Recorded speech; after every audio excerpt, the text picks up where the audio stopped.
আসসালামু আলাইকুম রহমতুল্লাহি ওয়া বারাকাতুহু।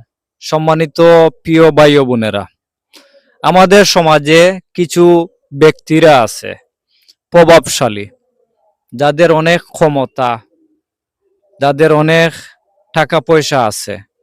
ওরা অনেক নিরীহ মানুষের সাথে অত্যাচার, অবিচার, অনাচার এই সমস্ত করে থাকে।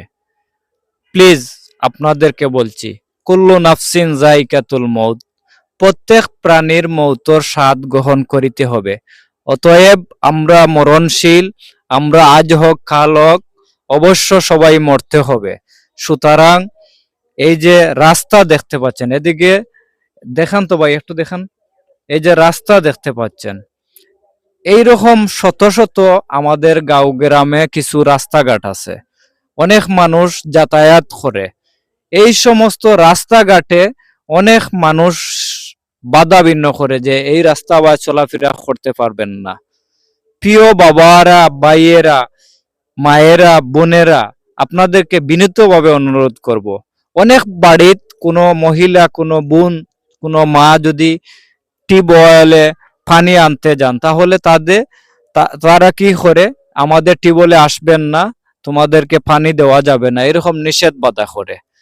আপনি মরে যাবেন, আমি মরে যাব, কিন্তু যারা এই রাস্তাঘাটে দিয়ে যাতায়াত করবে, যারা এই পানি পান করবে, আপনি মরার পরে এই সোয়াবটুকু আপনার কবরে যাবে।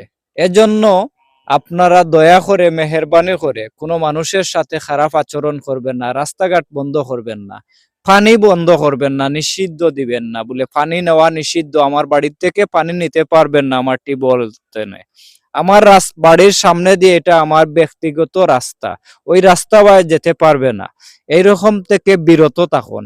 কেউ জায়গা জমিন অর্থ সম্পদ টাকা পয়সা কেউ খবর লইয়া যাইতাম না। সুতরাং সব সময় মানুষের কল্যাণের দিকে, মানুষের ভালো কাজে নিয়োজিত থাকুন। ভালো থাকেন, সুস্থ থাকেন। আল্লাহ হাফিজ।